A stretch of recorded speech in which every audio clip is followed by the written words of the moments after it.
y cómo va el mundo, quizá pienses que los ideales no sirven para nada, pero esta tarde verás que no es así. Bienvenidos y bienvenidas a El Refugio de los Ideales.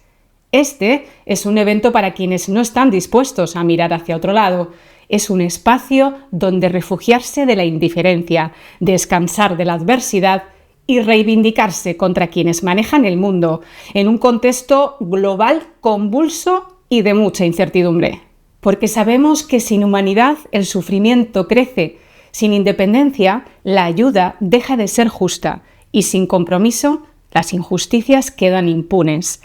Frente a esta realidad, reafirmamos que los ideales no solo deben mantenerse, sino ser reivindicados con más fuerza que nunca. Para afrontar la situación con un poco de humor y de crítica, recibamos con un fuerte aplauso al monologuista sudanés Hassan El Fadul.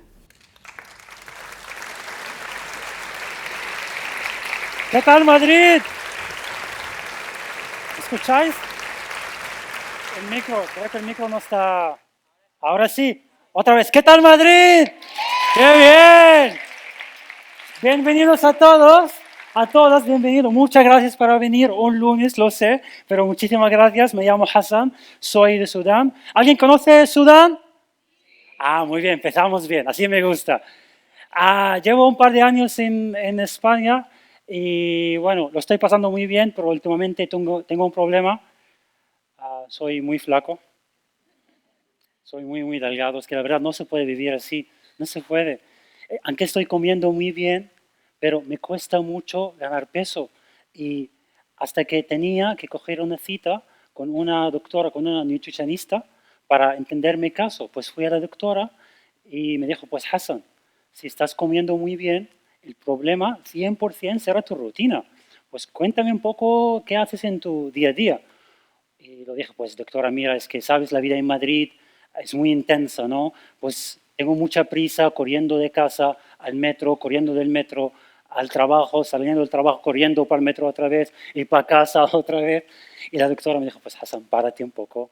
Es que no tienes ni grasa en tu cuerpo para estar corriendo todo el rato, ¿no? Y yo dije, ya lo sé, doctora, pero puedes decirlo a la policía, por favor. Llegué al hospital sudando. Sí, sí. Bueno, hacer deporte está bien, ¿no? Hay que hacer un poco de deporte.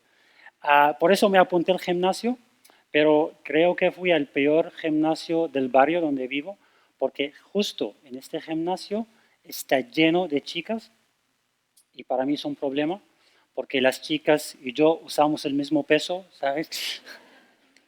Pues llego al gimnasio, me he animado, quiero entrenar. ¿Dónde están los 4 kilos, tío? Laura, dame los 4, por favor. Pues acabo todo el día hablando con Laura, de Laura voy para María, ¿sabes? Y pierdo todo el día ahí. Y lo que me raya más es que los chicos muy fuertes, muy grandes en el gimnasio, me miran muy raro. ¿Cómo está hablando con todas las chicas en el gimnasio? O sea, digo fácil, peso menos que ellas. No está complicado, no está complicado. Bueno, normalmente cuando salgo del gimnasio, bueno, hay que alimentarte, no hay que comerse bien, pues voy al supermercado y voy directamente a la sección de las frutas, ¿no? Pero últimamente ha pasado algo muy raro justo en ese supermercado, porque fui para coger una fruta y había una pareja a mi lado y la mujer estaba tan asustada y me miró con ese mirada tan rara como, ¡Ah! Dios, Javier, amor, acabo de recordar que tenemos que comprar plátano. A ver. Mari Carmen, mira. ¿Es racismo? Sí. ¿A mí molesta? No. Porque gracias a mí, esa pareja van a tomar su potasio esta noche, ¿sabes? Eso es el tipo de racismo que queremos en España, chicos. Eso es. Bueno, vuelvo para casa, comparto una casa con un compañero de piso palestino y tenemos la tercera habitación vacía, pues estamos buscando un compañero de piso y normalmente cuando pongas el anuncio en cualquier plataforma pongas muchos filtros, ¿no? Queremos gente de esa edad, no mascotas, no fumadores, trabajadores, gente tranquila, lo que sea. Pero con el tiempo vas perdiendo la esperanza y quitando todos los filtros. ¿Vendes droga? No pasa nada. Hazlo en la terraza, por favor. Pero últimamente ha llegado al piso a una chica muy maja de Ucrania, pero con su perro. Y toda la entrevista estaba sobre el perro. ¿Aceptáis perros o no? Porque antes había un filtro, mascotas no, ahora sí. Yo quiero que el perro está cómodo en casa, no quiero encerrar el perro en la habitación todo el rato. Y yo intenté pararla, perdona, para un poco. El problema no es el perro. El problema es que tú eres de Ucrania, yo soy de Sudán y él es de Palestina. Ese campo de refugiados no debería existir. Venga, no puede ser, ¿no? ¿Quién va a financiar ese piso? ¿Médicos Sin Fronteras? No, no. El perro tiene más derechos que nosotros tres.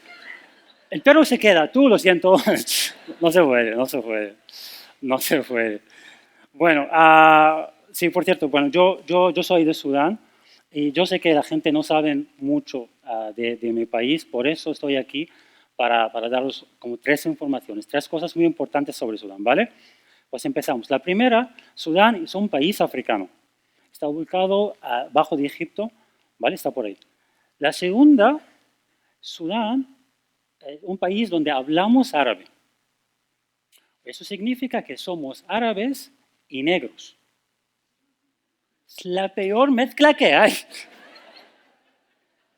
Malísimo. Y la gente me pregunta, pues, ¿con qué parte te identificas mejor, árabe o negro? Yo digo, depende de la catástrofe, va cambiando. ¿Dónde estoy? ¿El aeropuerto o lavapiés? ¿Dónde estoy?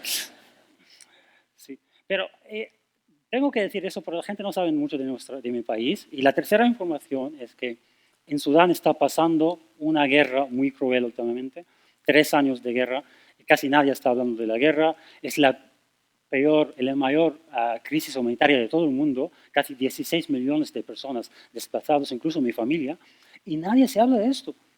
A mí a veces me raya un poquito, pero también entiendo por qué nadie se entera qué está pasando en Sudán.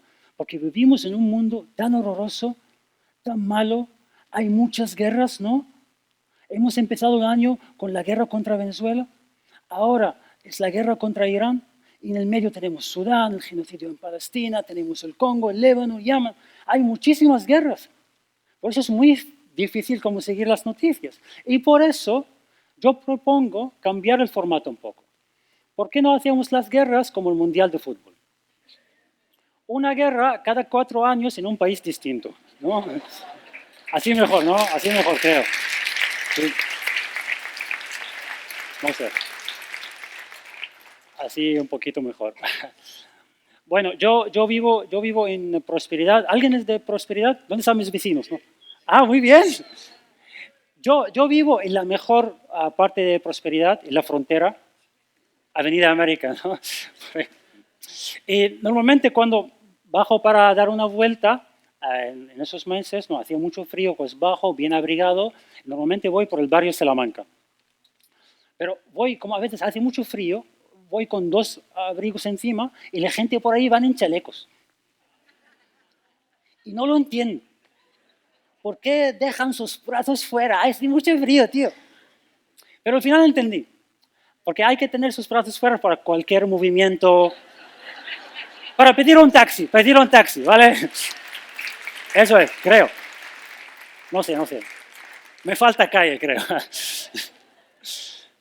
Bueno, también hay una cosa también que me gusta en Madrid porque por fin se acabó el frío. A mí no estoy hecho por el frío, ¿no? Me gusta el calor, prefiero el calor.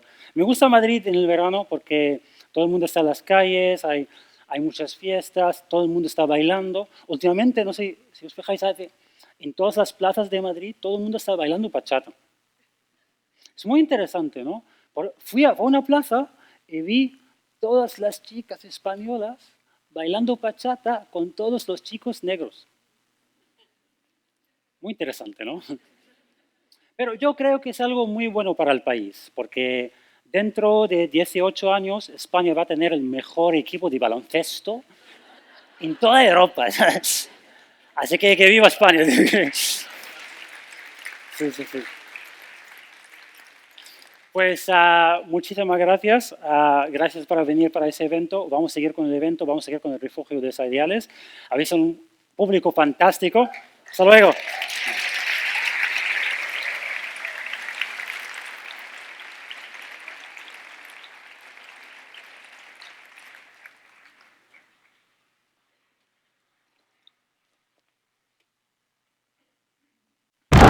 Tal como va el mundo, quizá pienses que los ideales ya no sirven para nada.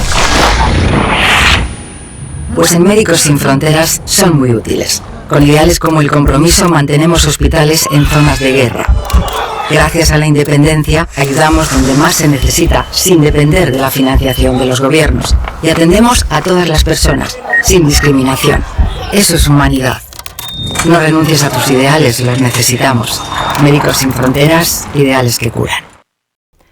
Hace poco más de 3 años, el 15 de abril de 2023, estallaba en Sudán un conflicto entre las Fuerzas Armadas sudanesas y las Fuerzas de Apoyo Rápido. Desde ese momento, los niveles de violencia han alcanzado cotas inimaginables.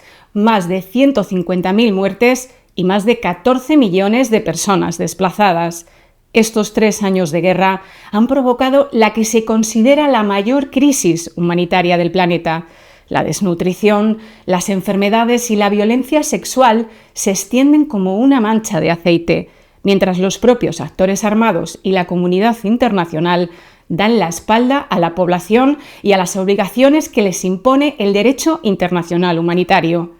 Este obliga a proteger a los civiles y a las infraestructuras básicas, como los centros de salud y los hospitales. Esta noche abordamos el 3er aniversario del conflicto con la grabación en directo de un episodio de Punto de Fuga, el programa de la cadena SER dirigido y presentado por Pablo Morán. Un fuerte aplauso.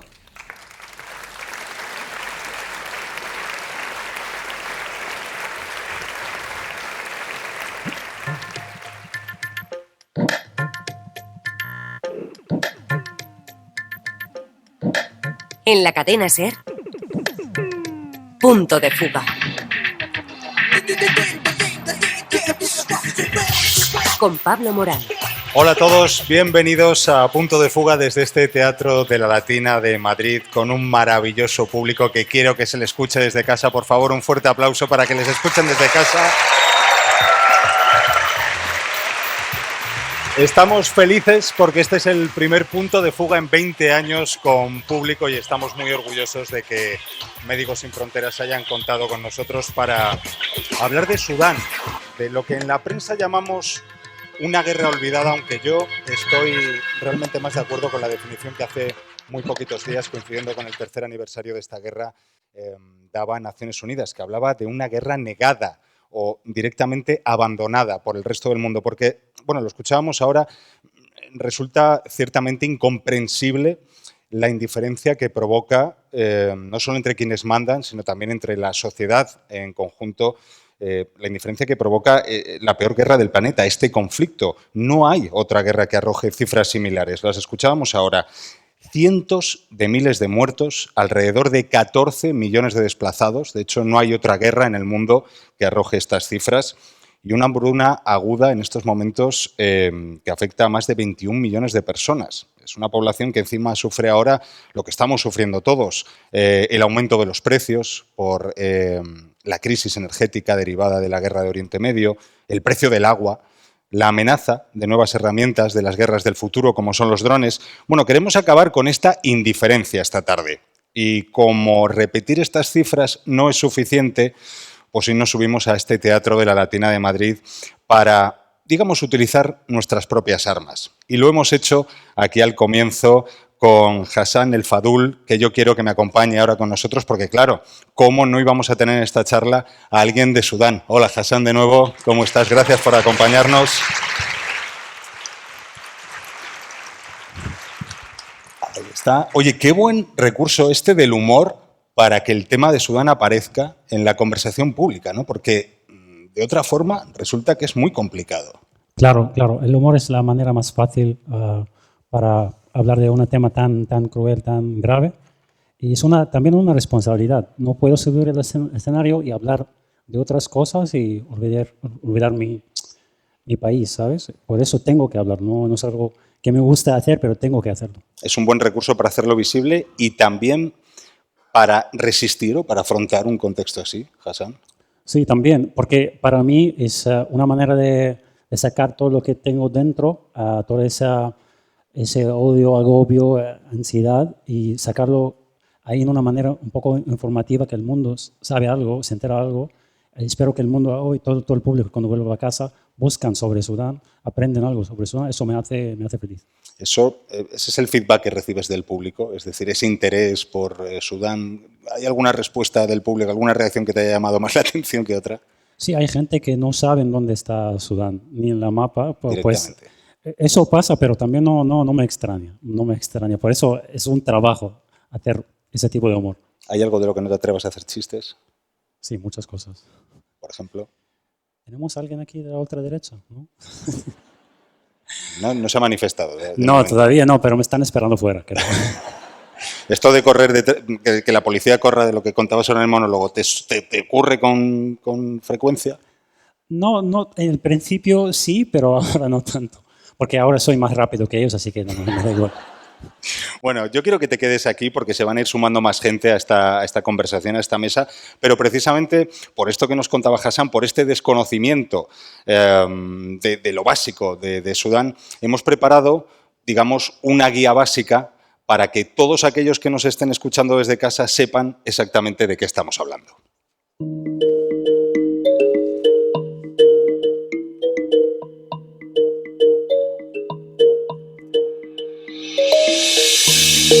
Sudán fue el país más grande de África hasta la independencia de la región del sur en julio de 2011. Actualmente es la tercera nación más extensa, con cerca de 2 millones de kilómetros cuadrados, casi 4 veces más grande que España. Está situada al noroeste del continente africano, con salida al Mar Rojo y atravesado por el río Nilo y el desierto del Sáhara en su mitad norte.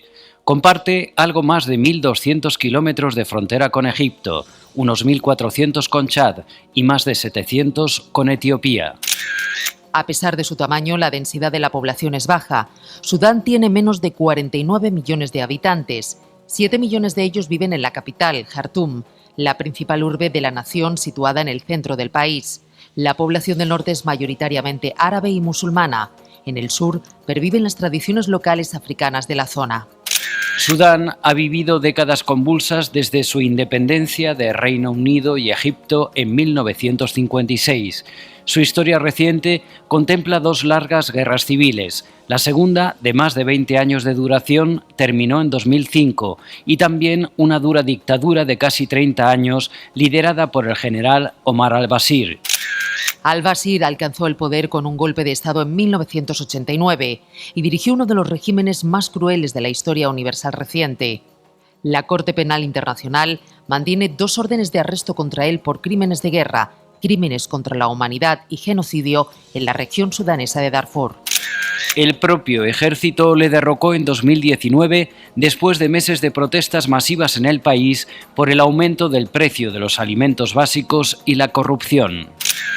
En 2023 estallaron nuevos enfrentamientos entre el Ejército Nacional y los paramilitares de las denominadas FARC, las siglas de las Fuerzas de Apoyo Rápido. A día de hoy, esta guerra ya ha provocado al menos 400.000 víctimas mortales, alrededor de 14 millones de desplazados, como ningún otro conflicto en el mundo, y una hambruna aguda que afecta a más de 21 millones de personas.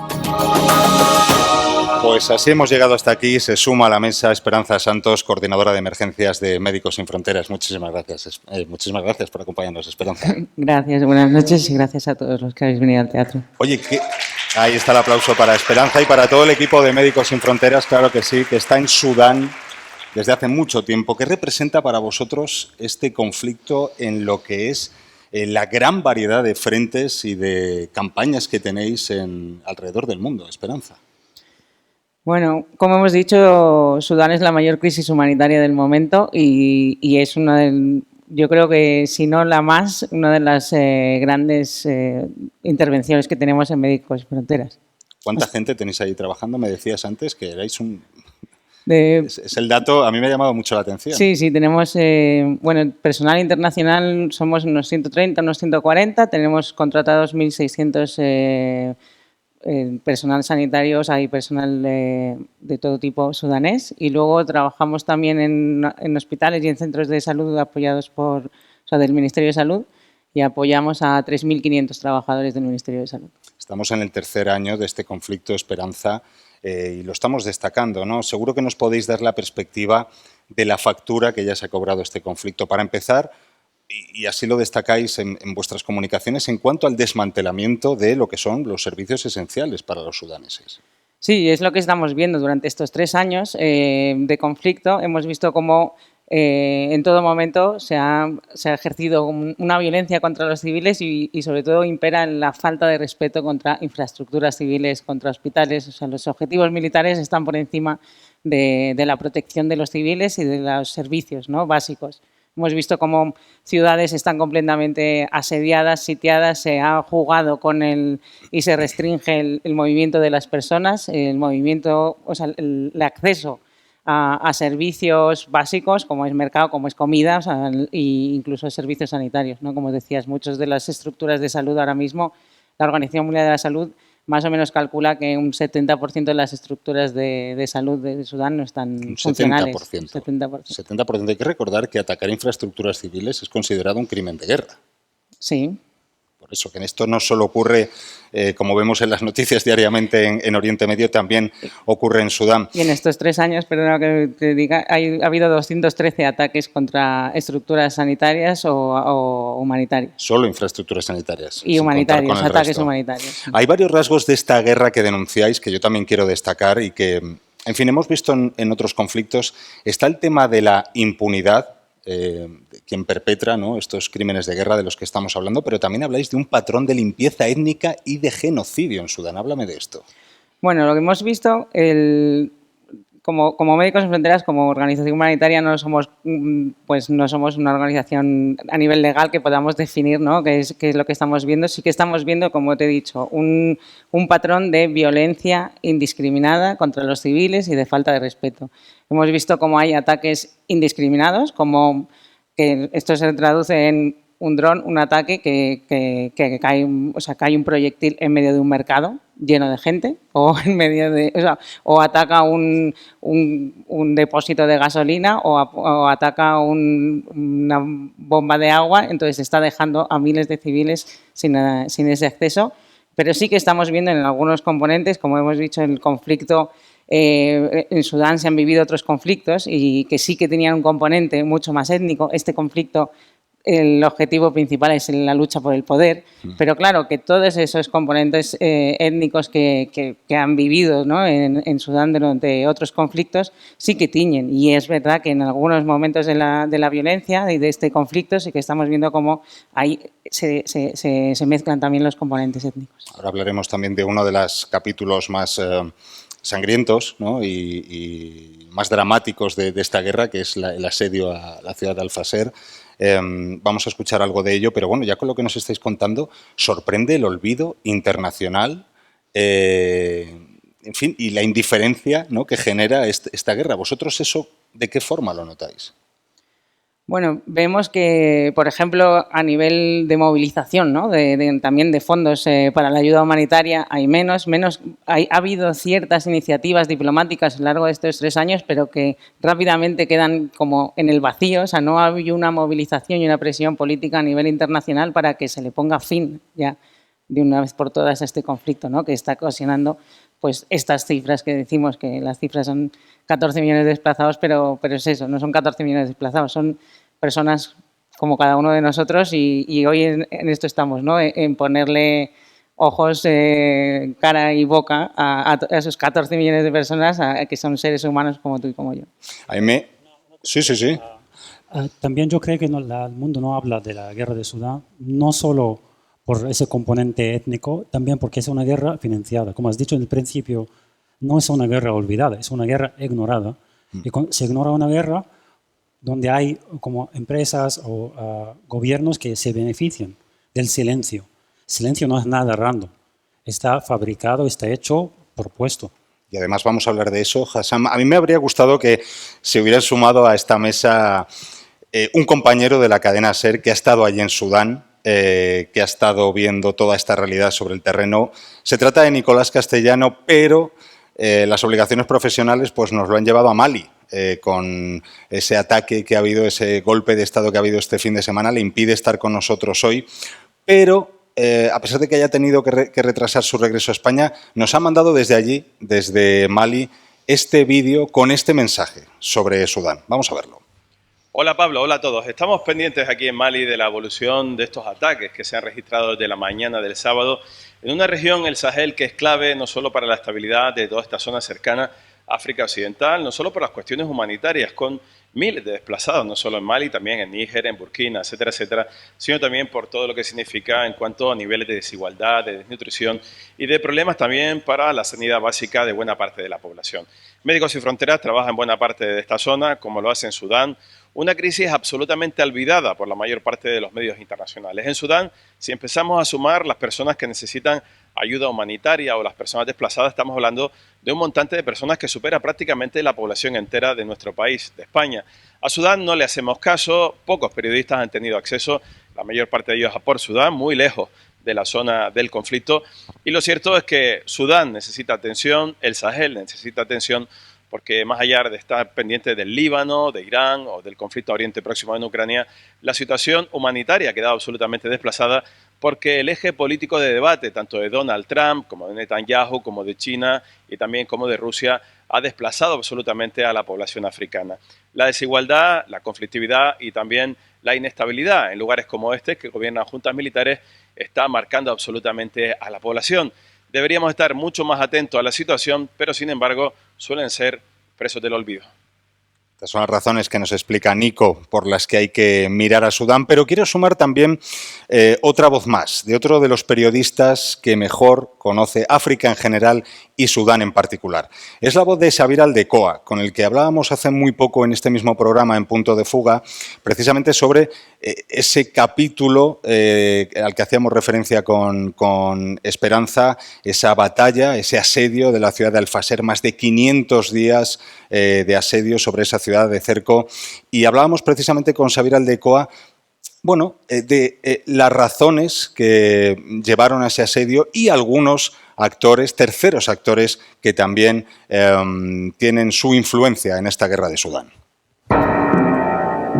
The risk of mass atrocities, ethnically targeted violence, remains alarmingly high across the country.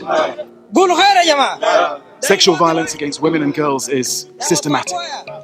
Deadly attacks against humanitarian workers are normalized. Atrocities are committed with unashamed expectation of impunity.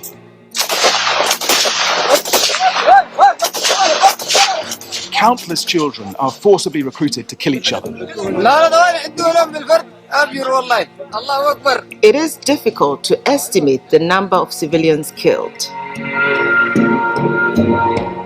Yo creo que estamos ante uno de los capítulos más negros de la guerra de Sudán, una guerra que ya de por sí era violenta, cruel. Los miembros de este grupo paramilitar de las Fuerzas de Apoyo Rápido son herencia de los Janjaweed, que eran un grupo que ya hizo atrocidades en Darfur en el pasado, pero la verdad es que el ver esas imágenes, esos vídeos de absoluta carnicería, mujeres asesinadas y ahorcadas, a gente que la han metido debajo de ruedas de camiones, asesinatos a sangre frío, masivas.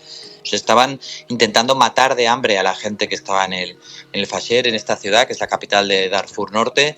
No dejaban salir a nadie, quien salía lo mataban, no dejaban entrar alimentos. Han ido puerta por puerta en la ciudad, con vehículos, con camellos, han ido a matar y a ejecutar a enfermos en los hospitales y luego han salido con los coches a cazar en espacios abiertos a los civiles que huían. Y aquí hablamos de niños, de ancianos, de mujeres, gente que ni siquiera tenía esa pátina de duda de si eran combatientes o demás. No estamos hablando de un odio de religiones, no es una cuestión de religiones, sino un odio étnico de estas tribus, estas etnias árabes que atacan a etnias no árabes y negras, y en ese odio anclado detrás hay lucha por el poder, lucha por los recursos, pero en ese odio anclado se explica esta violencia. La guerra de Sudán no se puede explicar sin el oro. Estamos hablando de las terceras reservas de oro más grandes de África y ahí encontramos, y si tiramos de ese hilo, encontramos a gente involucrada. Emiratos Árabes Unidos es el principal país que está detrás del comercio clandestino de ese oro que sale de Sudán. Sudán, o sea, ha multiplicado su producción de oro desde que está en guerra en el 2023. Hassan, escuchando a Xavier Aldecoa, esto que nos cuenta, se hace todavía más incomprensible la indiferencia que provoca Sudán, ¿no? Incluso con terceros actores como Emiratos involucrados en el conflicto. Sí. Hay muchos jugadores externos que influyen en la guerra de Sudán y por eso cuando el mundo no habla de esos jugadores, eso lo que me extraña un poquito, porque está muy claro que tenés desde Dubái que sacan muchísimo oro de Sudán, ahora tienen una reserva de oro en los Emiratos Árabes más que antes y no tienen ninguna mina de oro en su país. Pues, ¿de dónde han sacado todo esto? Pues desde Sudán. También Rusia se aprovecha de la guerra de Sudán para también sacar el oro porque tienen ese bloqueo internacional, no se puede usar el sistema bancario del mundo, pues están buscando oro. ¿Dónde se encuentra el oro? Pues también en Sudán. Por eso esos actores hay que hablar de ellos y hay que pararlos y justo por lo que está pasando en la guerra contra Irán, los de Dubái están muy ocupados con la guerra y ya paran, no pueden financiar la guerra en Sudán y Sudán ahora en un poco de tranquilidad. Esperanza, lo peor de todo es que, por ejemplo, en el tema del asedio al Fasher todavía no sabemos al detalle lo que ha pasado ahí, lo que han sufrido los civiles, ¿no? Lo que sabemos es de la gente que ha salido y que vosotros mismos habéis atendido. Yo recuerdo hace unos meses cómo nos contaba una de vuestras compañeras cómo la gente llegaba allí después de haberse estado alimentando durante días con forraje para animales, porque ese cerco impedía que los alimentos y los productos básicos llegaran a la ciudad.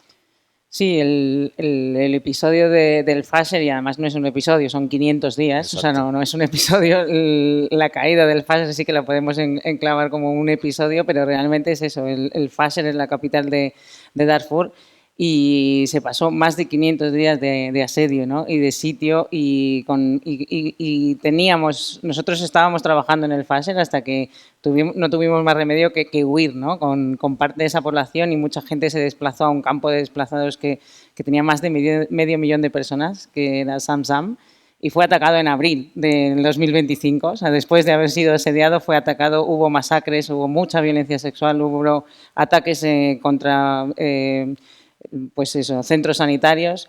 Nosotros conseguimos en algún momento evacuar gente de Zamzam, llevarla al Fasher. Hemos sufrido ataques en ambulancias. Se murió una mujer embarazada que estábamos llevando en una ambulancia, pues sufrió un ataque y murió el acompañante. O sea, hemos visto de primera mano y se ha alertado, ¿no? Y esto es un poco lo que veíamos. O sea, este asedio de Zamzam y el ataque en Zamzam pasó en abril y el ataque en el Fasher y la caída del Fasher ha sido en octubre. Después de lo que se vio que pasó en Zamzam y después de todos estos 500 días de asedio, sí que se veía que había riesgo alto de que ocurriese esto en el Fasher, ¿no? Pero en cambio, pues no ha habido testigos y los únicos testigos que hay es eso, de toda esa gente que ha conseguido escaparse, huir de una manera u otra y sufriendo mucho en ese camino y ha llegado a Tahuila a contarnos a los campos de desplazados y nos ha contado lo que han vivido, ¿no? Pero realmente si te vas a hablar con esa gente, todo el mundo ha perdido miembros de sus familias, muchos han visto cómo les mataban delante de ellos mismos, nos hemos encontrado mujeres que nos han contado cómo les han violado varios hombres delante de sus hijos y no podían negarse porque la alternativa era que matasen a sus hijos, ¿no? Entonces, o sea, y esto yo creo que nadie podía prever exactamente lo que iba a pasar, pero ya habíamos visto lo que había pasado en Zamzam, se había visto lo que había pasado en Jenina en diciembre del 23. Entonces, yo creo que bueno, pues vamos a ver ahora de una por todas, o sea, vamos a intentar que esto siga parando, porque si no, ahora está en la línea de frente cerca de Kordofán y tenemos otras ciudades asediadas y podemos ver cómo se va a repetir la historia, ¿no? Y no podremos decir que no lo sabíamos. A Tahuila me decías que iban muchos de los desplazados, ¿no? Sí. La mayoría. Pues vamos a conectar con Tahuila porque allá hay un equipo de Médicos Sin Fronteras.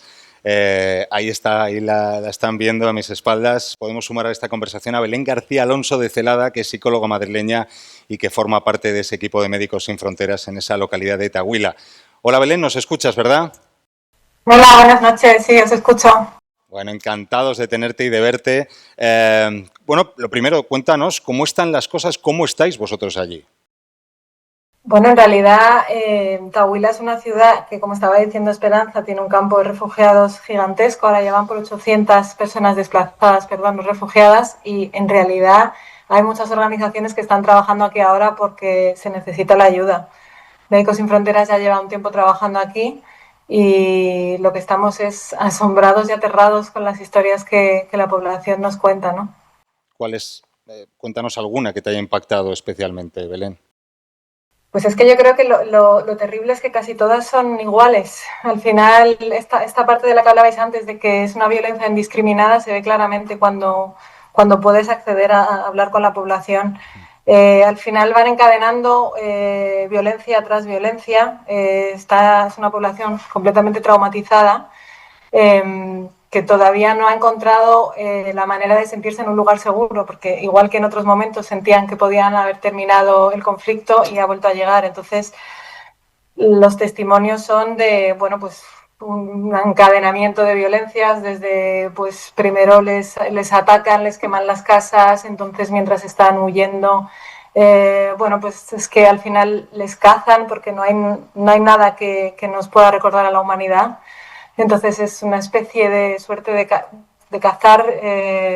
La violencia sexual está en casi toda la población y, como decía Esperanza, al final es una violencia sexual indiscriminada, es un arma de guerra. Entonces, bueno, pues las violencias son enfrente de las familias. El otro día me contaba una mujer como cuando su familia intentaba impedir que la violaran, el hermano y la madre pues les mataron delante de ellos.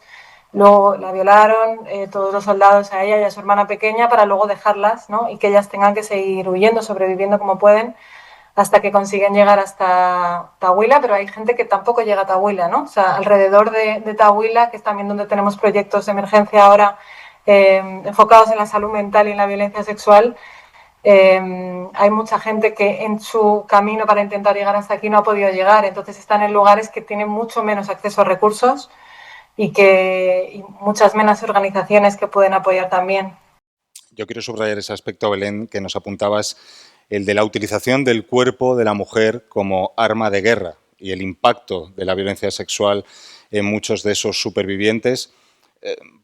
Ya no es el trauma solo, ¿no, Belén? Es el estigma que le queda a esas personas, al menos en otras partes del mundo donde ocurre esto. Esas víctimas también tienen que, o esas supervivientes, mejor dicho, tienen que cargar también con ese estigma, ¿no? Eso es algo que también tienen que superar.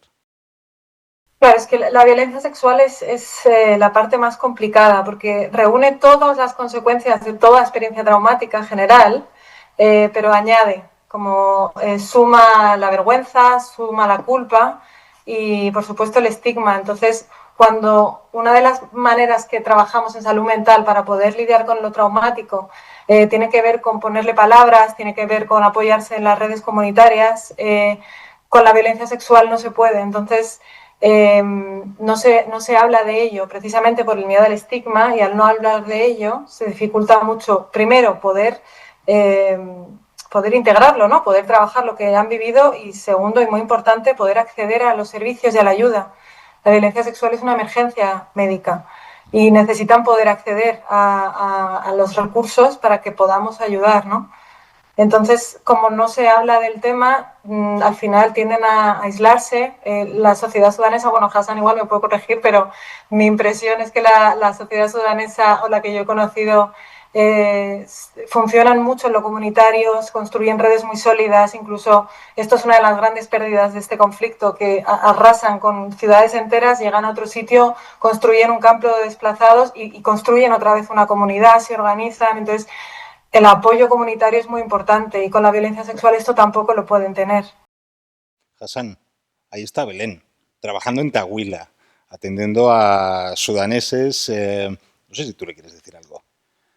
Pues ánimo, mucha fuerza, y yo sé que ella está ahora mismo en una situación muy complicada en Sudán, pero te prometo que Sudán es un país muy bonito, hay mucho que ver, muchísimo más de la guerra, de la sangre, de todo lo que está pasando, pero espero que salgas de ahí muy bien y vuelvas a Sudán en un mejor momento. buena gente también, como Hassan. Un aplauso, claro que sí. Esperanza, ¿querías añadir algo?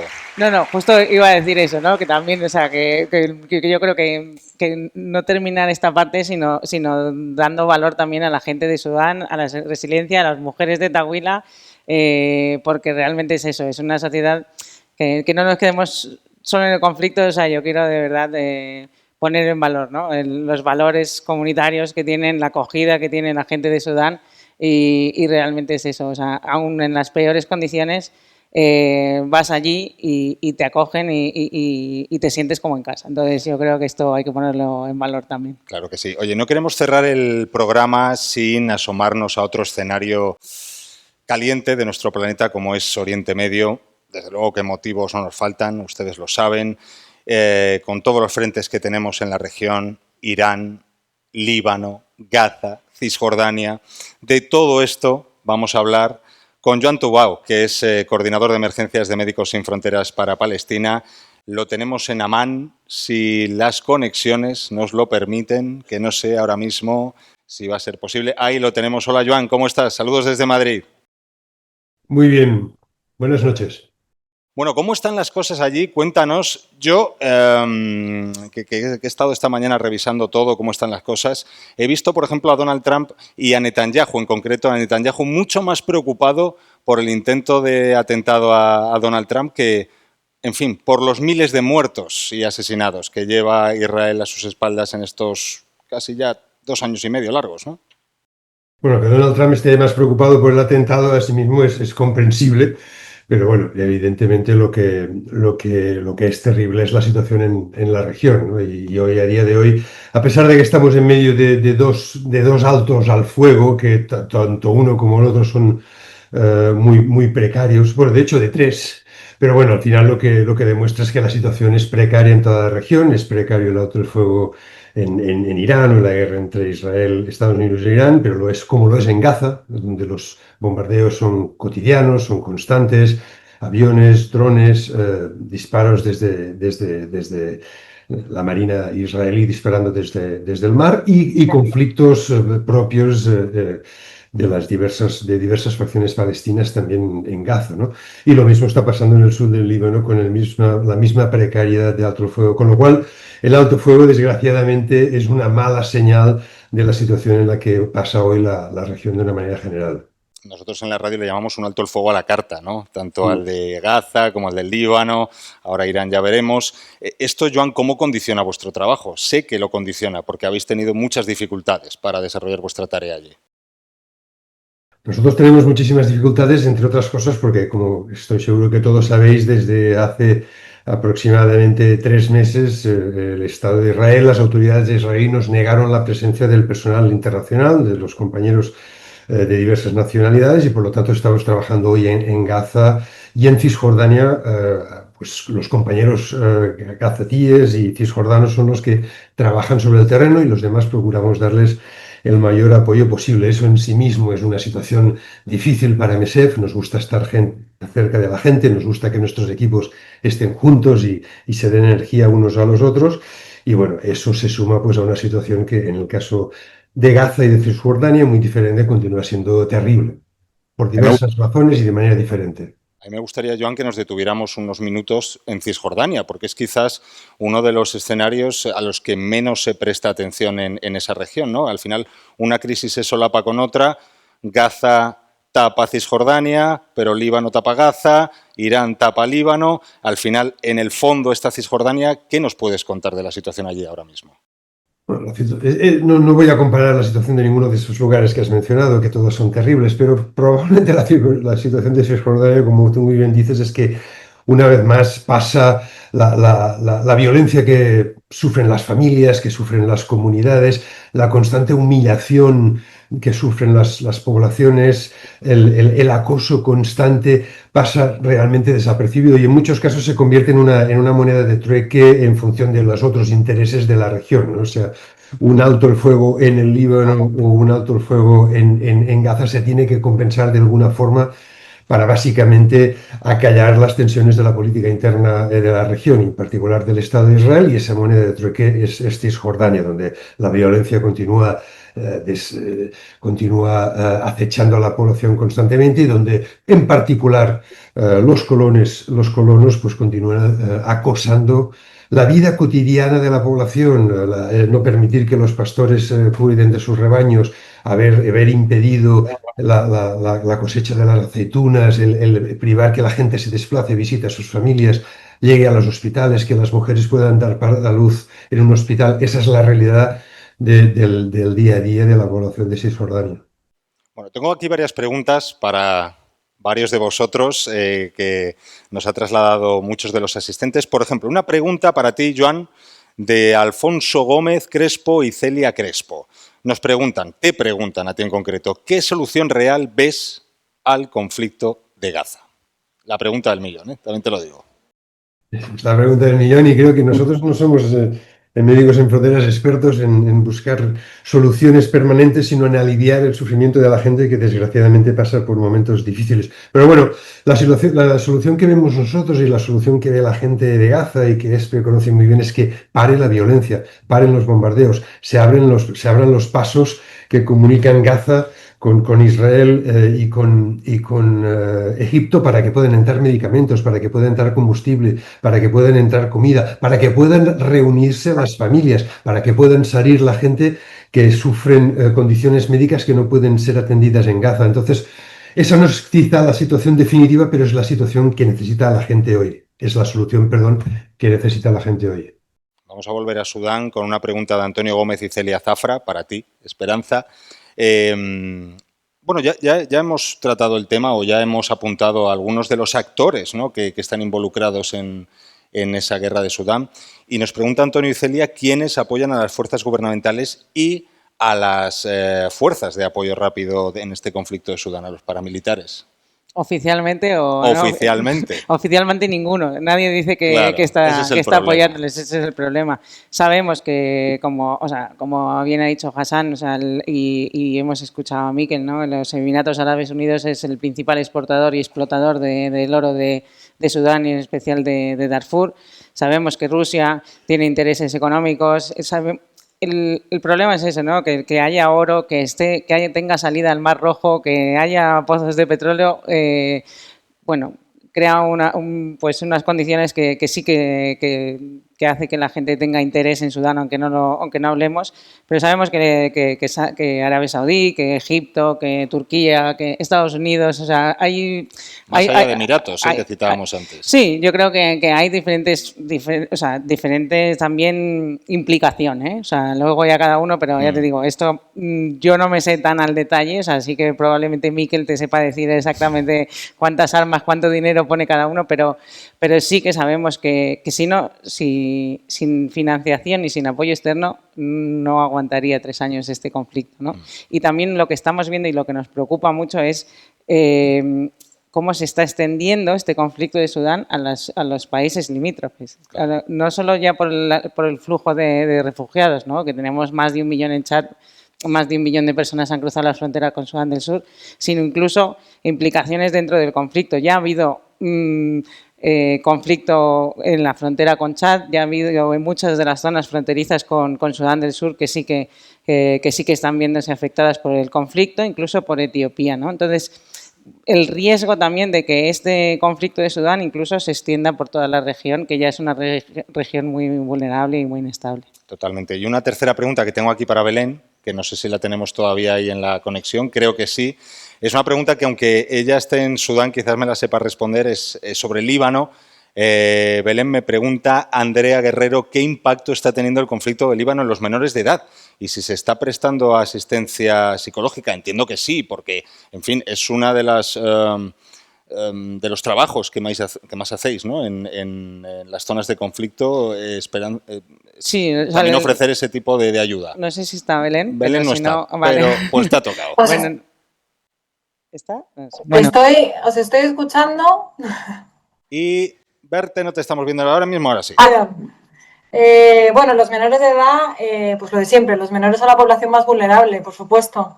Entonces, al final, el efecto en los menores es que tienen que lidiar con todo esto que estamos hablando, de todo lo traumático, todas las pérdidas, son testigos de toda la violencia, pero también pierden sus figuras de apoyo y sus figuras de referencia, que están intentando procesar lo suyo propio, ¿no? Entonces, cuando la gente está enfocada en sobrevivir, no está pudiendo tampoco sostener la crianza.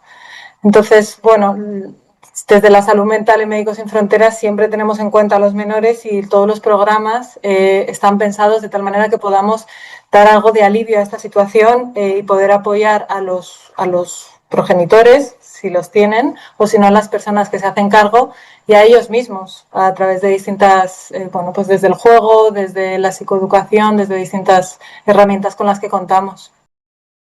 Sí, si me permites añadir, Claro.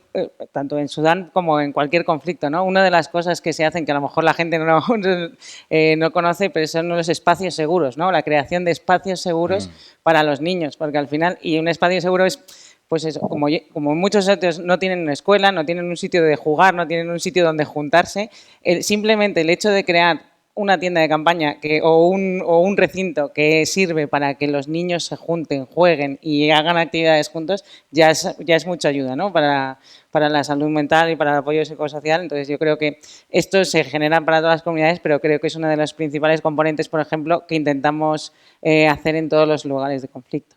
Bueno, pues yo quiero agradecer, antes de despedir, a Joan y a Belén por sus minutos aquí, por su trabajo. Les mandamos un abrazo bien grande, un aplauso si es posible también del público que nos acompaña aquí en el Teatro de la Latina.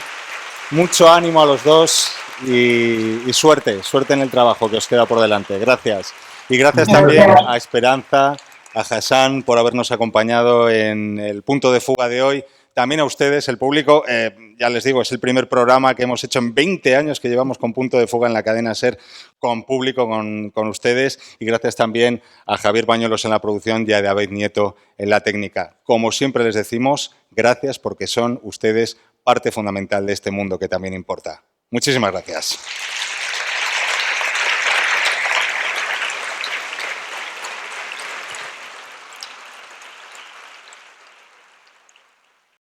Hola.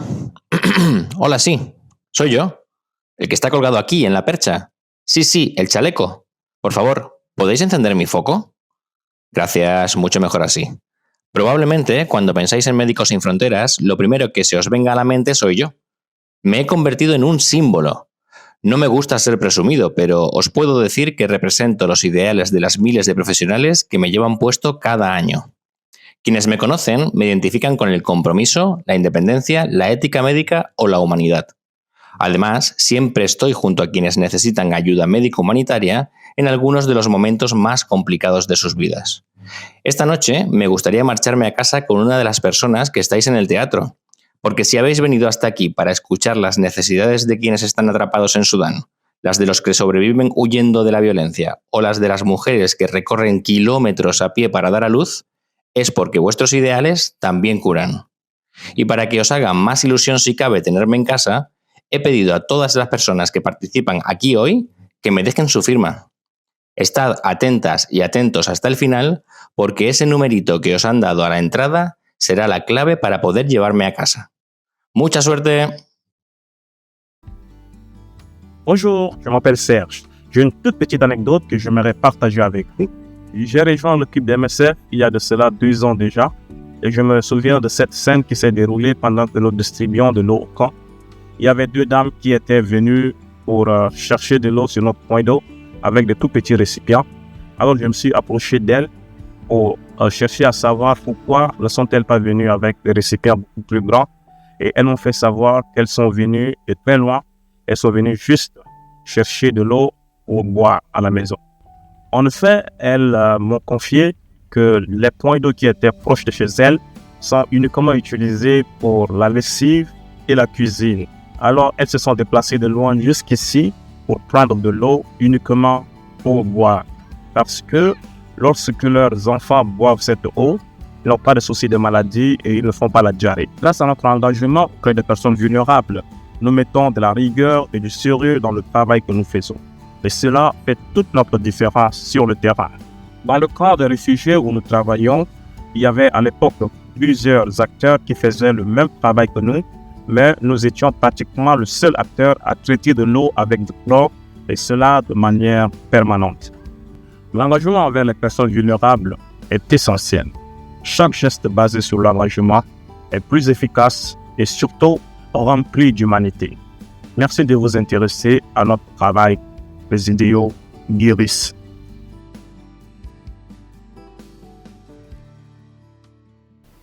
Las mujeres embarazadas se encuentran entre las personas más vulnerables en situaciones de guerra, desplazamiento forzado, violencia extrema o desastres naturales.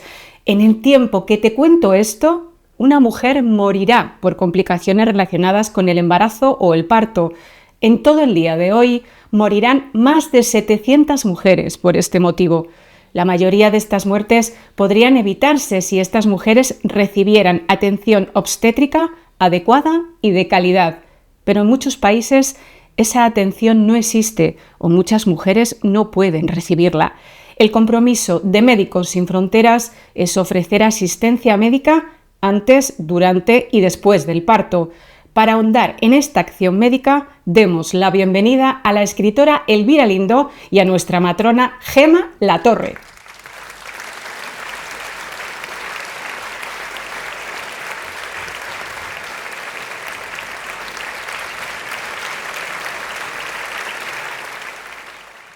Hola, buenas tardes. Hola, buenas tardes, Elvira. Encantada de estar aquí. Gracias a Médicos Sin Fronteras por haberme invitado, por darme la oportunidad de escuchar a estos invitados de los que tanto se aprende. Decía Juan Tobau hace un momento, desde Jordania, que él no tenía soluciones para lo que estaba ocurriendo, pero que estas organizaciones sirven para aliviar en lo posible el dolor de la gente. El otro día tuvimos la oportunidad de hablar, Gema Latorre, matrona aquí en Madrid, en el Hospital Puerta de Hierro, que es un hospital puntero en esa especialidad. Y claro, yo te hubiera hecho una entrevista aunque hubiera sido solo matrona en el hospital, porque realmente creo que ayudar a nacer un niño es uno de los milagros que todavía siguen ocurriendo, pero ese milagro a veces ocurre en sitios muy conflictivos.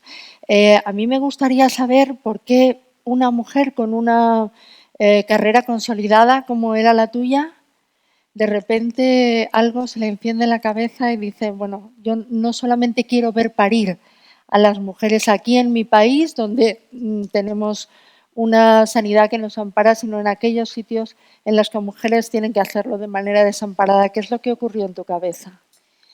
La verdad es que yo he hecho la vista atrás desde los casi 10 años que llevo saliendo a diferentes proyectos y yo sentía curiosidad porque siempre dicen que una mujer da luz, pues parimos todas desde siempre, ¿no? Toda la vida las mujeres han parido, pero efectivamente no es lo mismo según el contexto en el que te toca vivir. Y yo sentía curiosidad por saber cómo era. Y se lo estaba comentando antes a los compañeros que fue en un evento como este, ¿quién saldrá de aquí? Hace 9 años que yo era socia de Médicos Sin Fronteras con mi pequeña cuota de estudiante, luego me hice matrona y vine a un evento como este y proyectaron imágenes como las que hemos visto y yo siendo profesional dije, pues quizá mi sitio está un poco a la par también en estos lugares, ¿no? Y esa inquietud me movió, pues eché el currículum y a la semana me estaban llamando, no sé lo que pasó, pero sí. ¿Y cómo se hace eso? ¿Cómo se llevan? No sé si son dos vidas o es una, no sé cómo se hace compatible pues eso. La verdad es que siempre también lo digo que es vivir dos veces, efectivamente. Siendo la misma persona, estoy aquí un día y 2 días después aparezco donde me mandan en ese momento y ejerzo el mismo trabajo de forma completamente diferente, ¿no? O sea, vamos hacia atrás, vamos hacia hace 10 años. Sí. ¿Y de repente dónde te ves? Pues me veo de repente saliendo de guardia de Puerta de Hierro una noche y amaneciendo 2 días después en Nigeria, en un campo de refugiados, en un lugar donde cada vez venía más gente huyendo en aquel momento del conflicto de Boko Haram, en un pequeño centro de salud donde empezábamos atendiendo muy pocas mujeres de parto, pero cada día se añadían más porque sabían que dábamos cuidados, pues de calidad no lo sé, pero por lo menos no era parir en su casa, era parir con alguien que las podía ayudar de manera profesional con lo básico. O sea, las mujeres iban al parto ¿O iban también por otras razones? Bueno, atendemos a las mujeres desde el inicio desde la menarque, desde la primera regla, dando educación sanitaria hasta también el final de sus vidas, ¿no? Damos un poco un paquete completo de asistencia, pero lo fundamental, la verdad, es que es el embarazo, el parto y el posparto, porque son momentos de altísima vulnerabilidad y donde hay mortalidad evitable. Claro, porque tú salías de un hospital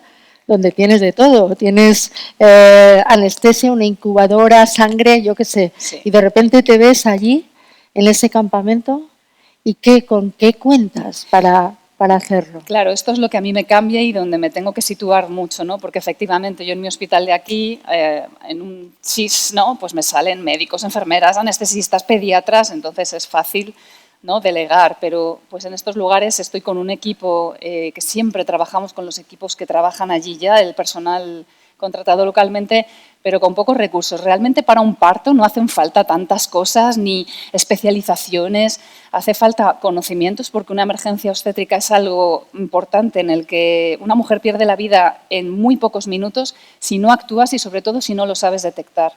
Entonces, bueno, aprendes mucho sobre la marcha, aprendes mucho también del personal de allí, porque aquí somos muy tendentes a utilizar de repente un ecógrafo y cuando sales fuera empiezas a tocar, empiezas a hablar, empiezas a mirar a las mujeres también y a decir, algo no me cuadra, me está enseñando una cara que no me gusta porque le pasa algo, ¿no? Te sacas un poco tu intuición, muchas veces es tu intuición. Aquí viene el misterio de la humanidad, de lo humano, ¿no? Tú ves a esa mujer que a lo mejor está a punto de parir y le ves la cara. Totalmente. A veces no entiendes el idioma en el que está hablando, tienes un traductor o con mirarle la cara ya se produce una comunicación. Tenemos traductores, tenemos más que traductores, intérpretes a veces porque, bueno, hay que tener en cuenta que en las diferentes culturas hay que saber comunicarse también. Yo soy muy tendente a tocar a la gente y en otras culturas eso no se ve tan bien. Entonces, bueno, hay que aprender a adaptarse a eso. Pero, como yo digo siempre, el lenguaje no verbal y eso, el mirar a la cara a la persona y saber que no solo trae el dolor de las contracciones, que dicen por ahí, yo que no he parido, duele mucho, pero trae un dolor interno, a lo mejor trae pues que viene caminando desde lugares muy lejanos y ha venido hasta nosotros, a lo mejor pues eso, caminando 3 días porque sabe que allí la van a poder atender. Y trae una historia, y trae detrás una huida, y trae un desplazamiento, y trae una pérdida a lo mejor de familiares y viene no solo buscando que le asistamos el parto, viene buscando otras cosas que yo creo que es lo que también les damos, porque hablamos mucho inevitablemente del drama, ¿no? de los bombardeos que sufren ellos y nosotros también. Pero a mí me gustaría contar aquí el lado esperanzador, ¿no? Es que no solo das cuidados, no solo das oxitocina, ¿no? Das cariño a la gente, ¿no? Y no sé, y das, para mí, lo que mi trabajo me define, acompañamiento, ¿no? Que es lo que ellas en ese momento están buscando. Y en España pasa igual, ¿eh? Las mujeres que vienen a parir vienen con mucho miedo, por eso mi trabajo es tan grato y tan fácil, porque a nada que les das a las mujeres seguridad y, no sé, que se crean, porque pueden de verdad, que son perfectamente capaces de hacerlo, les vale con eso. Aquí y allí, eso es lo mismo. Porque antes decíamos que se oyen cifras y las cifras, por muy altas que sean, enmascaran la identidad de cada persona, ¿no? Y tú tienes la suerte de conocer a persona tras persona, es decir, verles individualmente, ¿no? El miedo es, nosotros que tenemos esa sanidad tan cerca de nuestra vida, ¿el miedo es diferente en un sitio que no hay esos cuidados médicos o es igual el dolor en todas partes?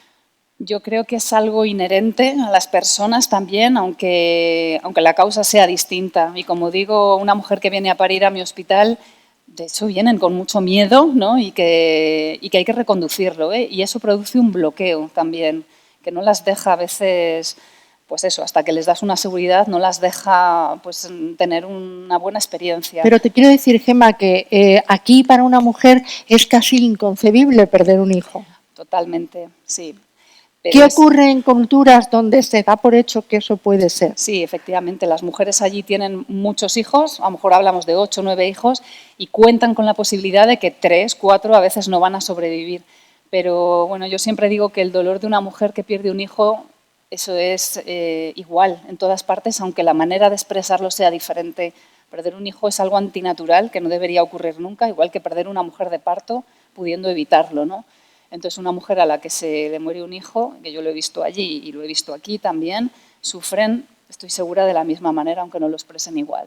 ¿La violencia sexual solo corresponde a las niñas o a las mujeres o también hay violencia sexual contra los niños? También es otro de los grandes, es verdad que el grosso de la violencia sexual y de las supervivientes que atendemos son mujeres, pero desgraciadamente, hay que decir, atendemos también a muchos niños y a varones. ¿Y qué se hace cuando, yo qué sé, cuando llega, que te llegarán niñas que han sufrido violencia sexual? ¿Qué es lo que se hace?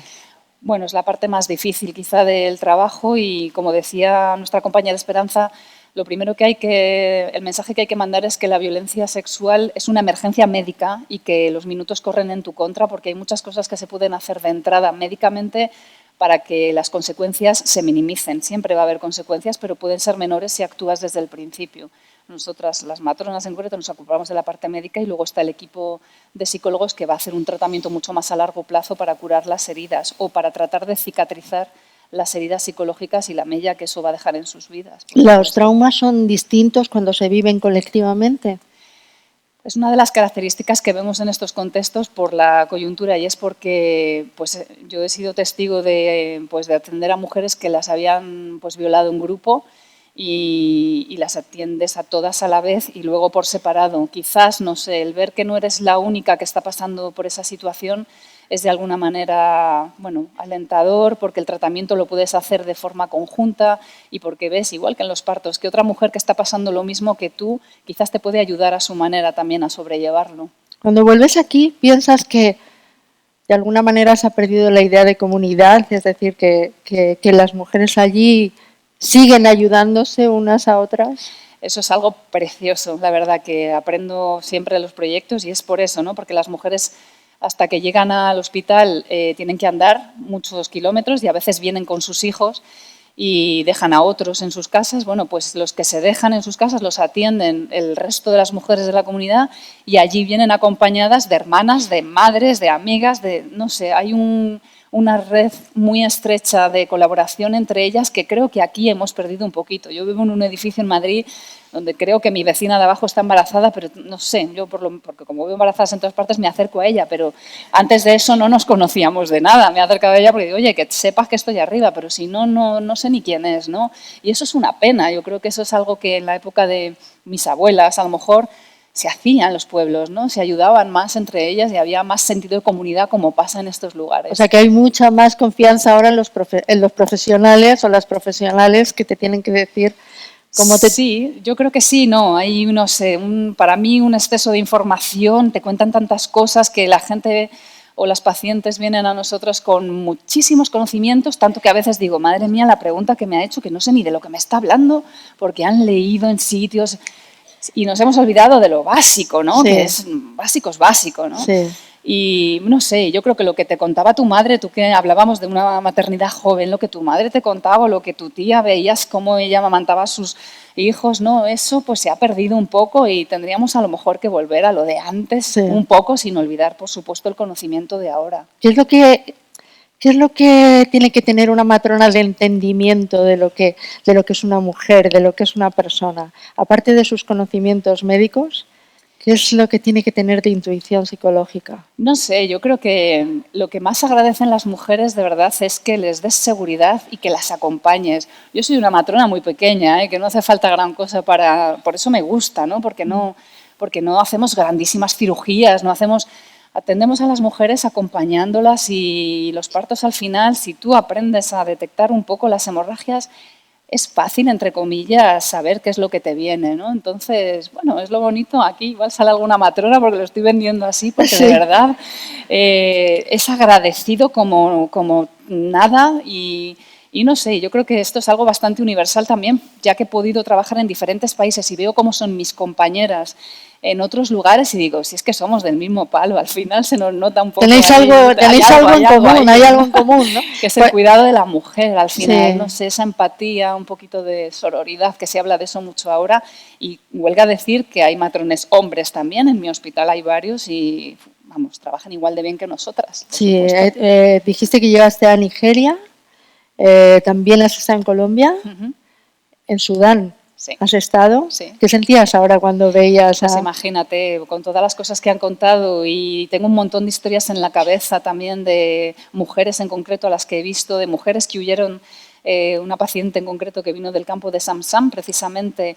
Me gusta esta foto, que la he mandado porque esto es una casa de espera que llamamos, que creamos en las maternidades, en los hospitales en los que trabajamos. Creamos casas de espera que son lugares a los que las mujeres que van a parir en las próximas semanas nos las traemos un poco antes para que se pongan de parto estando con nosotros allí y no teniendo que recorrer, como era el caso en este proyecto en Congo, a lo mejor 9 horas de moto a través del barro. Con contracciones, ¿no? Y a veces con cesáreas anteriores, cosa que yo nunca me hubiera imaginado que hubiera tantas cesáreas en África. Yo pensaba que allí las mujeres o parían, pero no. Han tenido a lo mejor cesáreas realizadas en condiciones pues, muy dificultosas y vienen a parir después de eso y es peligroso, ¿no? Entonces creamos esas casas de espera que son lugares preciosos porque pasan allí el tiempo en espera de ponerse de parto y hacen comunidad otra vez con sus familias y sus hijos solamente hasta que se ponen de parto y luego se van de allí pues con el regalo del niño.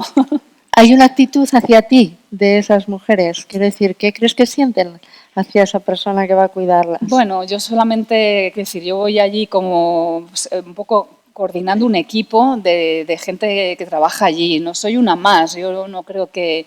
No sé, no creo que sientan nada especial, a lo mejor curiosidad cuando me ven, que soy la única blanca a lo mejor dentro de pues, todos esos. Algunos niños se asustan un poco al verme, luego se acostumbran, pero yo creo que ellas mismas se ayudarían también y entienden que nosotros lo hagamos de la misma manera, ¿no? Soy una representación de un montón de gente que hay detrás. Como digo, yo soy una matrona muy pequeña. Y entonces de pronto haces el viaje de vuelta y vuelves a Madrid, vuelves a tu hospital.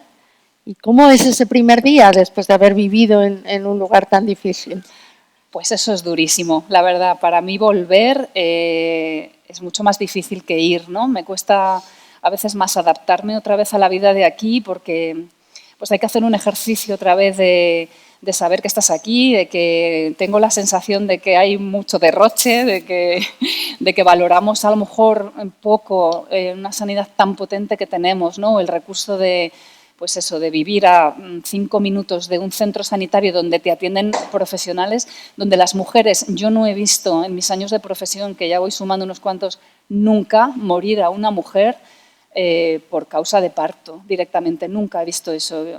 He visto a alguna mujer que ha fallecido, desgraciadamente, por alguna causa indirecta, pero nadie ha muerto de parto en mi hospital. Nunca ha pasado eso, ¿no?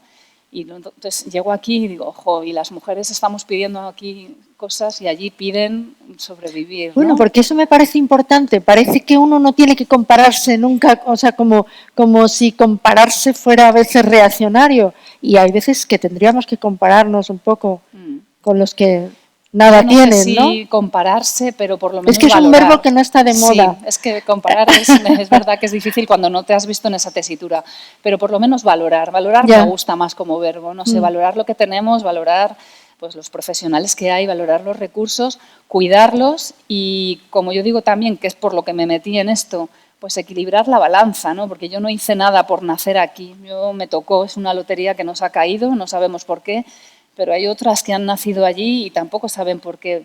¿Podemos equilibrar esa balanza? Pues no sé, yo mi manera de hacerlo es esta, la de la gente que está aquí es que nosotros podamos hacerlo una realidad y que estas mujeres tengan esperanza y que esto lo estamos contando aquí para que al vernos en la foto digan, oye, pues que esto funciona, ¿no? Que se están haciendo cosas, que vengo a contar, que las mujeres lo agradecen y que es lo justo y que hay un compromiso y es humanidad al final. ¿Hay alguna pregunta del público? Hay una de Isabel Molina y de Victoria Rojo. Dicen, ¿qué complicaciones te llegas a encontrar trabajando en lugares así? No sé si se puede contestar esa pregunta. Resumir, las complicaciones más grandes siempre son los accesos, ¿no? El tiempo que tardas muchas veces en derivar a una mujer de un paritorio muy sencillo a un hospital donde le puedan hacer una cirugía. O sea, los accesos, los viajes, el traslado, para mí es la dificultad más grande. Yo creo que diría esa, si tuviera que elegir una. ¿Hay algún momento en el que te quisiste volver?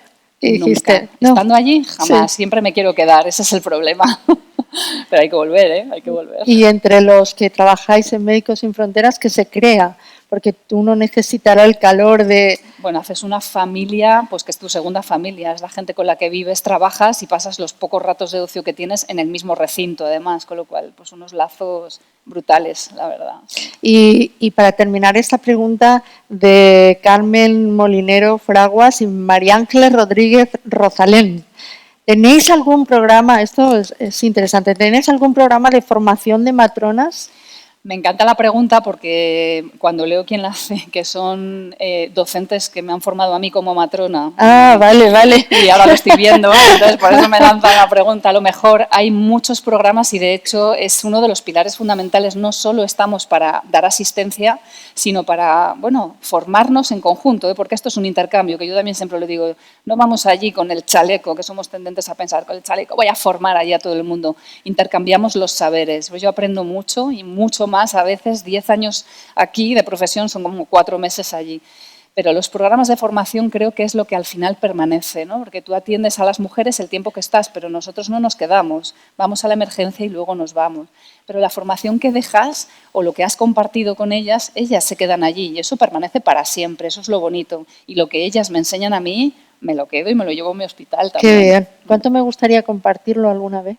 20. El auditorio está abierto cuando quieras porque es una experiencia, bueno, las que han pasado por allí lo saben, pero la maternidad es una cosa muy mágica, la verdad. Bueno, pues muchísimas gracias. Es siempre interesante hablar contigo. Gracias, Elvira.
Patients.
¿Cómo estáis?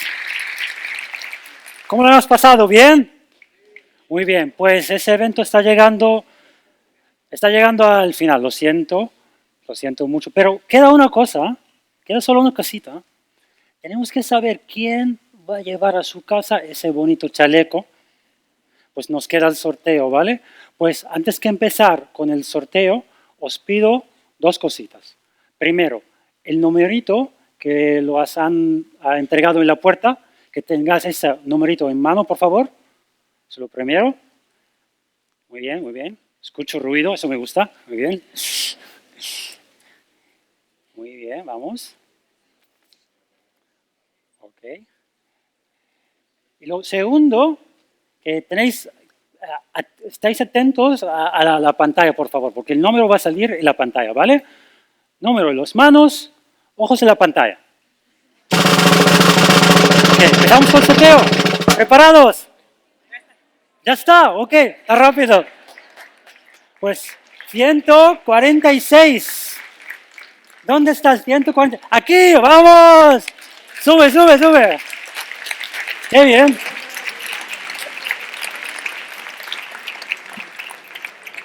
Se ha ido muy rápido.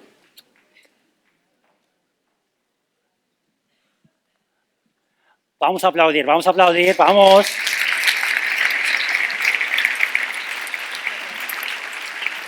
Muy bien. Felicidades, ¿qué tal? Gracias. ¿Cómo te llamas? Alicia. Alicia, Sí. pues felicidades. Muchísimas gracias. ¿Cómo te ha gustado el evento de esta noche? Encantado, estoy emocionada con lo último que habéis puesto las imágenes ahí. Sí. Vale. ¿Y los sorteos, estás contenta? Pues muy contenta, la verdad. Sí. Nunca me toca nada, así que Sí. fenomenal. ¿Sabes? Que no es cualquier chaleco. Ese chaleco está también firmado por todas las personas que hemos participado hoy. Pues tenés eso, un recuerdo muy bonito, ¿no? Sí, totalmente. Vale, pues Mil muchísimas gracias. gracias, Alicia. Mil gracias por usarlo. Eso para ti. Sobre todo, mil gracias por usarlo. Gracias. Muchas gracias. Pues nos alegramos mucho que el chaleco va a acabar en unos manos muy bonitos y también nos alegramos mucho que todo el mundo ha venido aquí esta noche para ese evento y muchas gracias por venir. Espero que nos vemos pronto en otros eventos en el futuro y que sigas defendiendo los ideales, la humanidad, el compromiso y ¿qué más? La independencia, eso, vamos. Pues muchísimas gracias. Nos vemos en Madrid. Gracias.